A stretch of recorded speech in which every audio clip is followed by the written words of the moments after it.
সিয়ারা ছোট্ট মেয়েটি কেন বিচার পেল না, পরিবার কেন বিচার পেল না, অবশ্যই সেদিকে আমরা নজর রাখবো। তবে এই মুহূর্তে কিন্তু অপরাজিতা বিলের দিকে নজর রাখতে হচ্ছে আমাদেরকে, কারণ একাধিক অসঙ্গতি, আর তার জন্য এই অপরাজিতা ফেরত গেল রাজ্যের কাছে। বিল ফেরত পাঠালেন কে? রাজ্যপাল। আর এতেই উঠছে প্রশ্ন, আদৌ কি সদিচ্ছা রয়েছে তৃণমূল সরকারে? দেখুন আপনারা।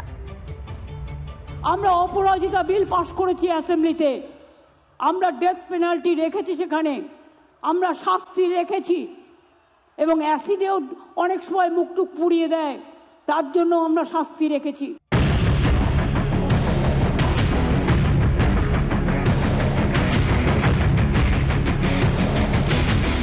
মা বোনদের জন্য নাকি মন কাঁদে তৃণমূলের? যে তৃণমূলের আমলে কামদুনি থেকে কসবা দেখেছে বাংলা, তারাই নাকি নারীর সম্মান নিয়ে অত্যন্ত কড়া।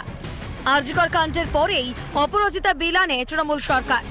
সংখ্যার জোরে বিধানসভায় সেই বিলও পাশ হয়ে যায়, কিন্তু সেই বিল আদৌ কতটা কার্যকরী, এবার তা নিয়েই প্রশ্ন উঠছে।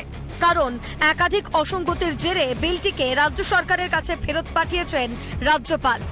সূত্রের খবর, বিলের ধারাগুলি নিয়ে রীতিমতো উদ্বেগে রাজভবন। রাজ্যপাল CV Ananda Bose Aparajita women and child West Bengal criminal laws amendment bill 2024 সেটাকে রাজ্যপালের থেকে রাষ্ট্রপতির কাছে কনসিডারেশনের জন্য না পাঠিয়ে সেটাকে আটকে দিলেন। সেটা রাজ্য সরকারের কাছে ফেরত পাঠিয়ে দেওয়া হয়েছে।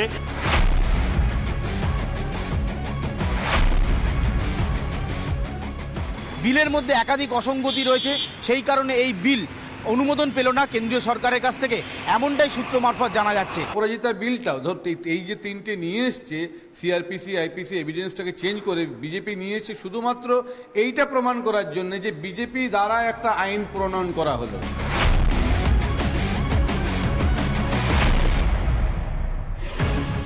উনি কিরকম অপরাজিতা বিল চায় সেটা আমরা জানি। ইচ্ছা করে তৃণমূল কংগ্রেস এটা করেছে মানুষের নজর অন্যদিকে ঘোরানোর জন্য।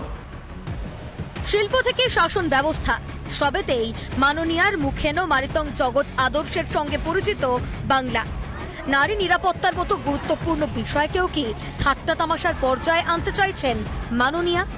অপরাজিতা বিল ফেরত আসতেই তো শাসকের সদিচ্ছা নিয়েই প্রশ্ন উঠে যাচ্ছে। রিপাবলিক বাংলা। মা বোনেদের জন্য নাকি মন কাঁদে তৃণমূলের, যদি কেটে থাকে তাহলে আমরা কসবা কেন দেখলাম, বাংলা সবই দেখেছে। আর এবার এই অপরাজিতা বিল ফেরত পাঠিয়েছেন রাজ্যপাল সিভি আনন্দ বোস, এবং তা নিয়ে বিলের কার্যকারিতা নিয়েও কিন্তু প্রশ্ন উঠছে। আমরা কথা বলেছিলাম অর্চনা মজুমদারের সঙ্গে, ঠিক তিনি কি জানিয়েছেন শোনাবো আপনাদেরকে। শোনার আসামিকে ফাঁসি দেওয়ার জন্য যে অপরাজিতা বিল পাঠানো হয়েছে রাজ্য সরকারের, এই বিলটার মধ্যে যে অসঙ্গতি সেইগুলো বিবেচনা করে রাজ্যপাল ফেরত পাঠিয়েছেন পুনর্বিবেচনার জন্য। আইন যাতে সঠিকভাবে যিনি ধর্ষণকারী, যিনি খুনি তার উপরে হয়, এবং যিনি ধর্ষক বা খুনি যেই হোক তাকে তার আত্মপক্ষ সমর্থনের শেষ মুহূর্ত অবধি সুযোগ দেওয়া হয়, সেই কারণে এই বিলটাকে ফেরত দেওয়া হয়েছে। এর মধ্যে কোনো রাজনীতি নেই। যে অবস্থা আজকে পশ্চিমবঙ্গের প্রেক্ষাপটে দেখতে পাচ্ছি, আমার মনে হচ্ছে যে এই বিল কিছুই না, কারোর ঘাড়ে দোষটা চাপিয়ে তাকে ফাঁসি দেওয়ানোর একটা ব্যবস্থা। এখানে আইন, পুলিশ, প্রশাসন, সিস্টেম, করাপশন, সেটাকে যদি বন্ধ না করা হয়, মেয়েদের যদি সম্মান না দেওয়া হয়, তাদের সুরক্ষা যদি না দেওয়া হয়, সেক্ষেত্রে দেখা যাবে যে অনেক অনেক ধনঞ্জয় বেরিয়ে যাবে।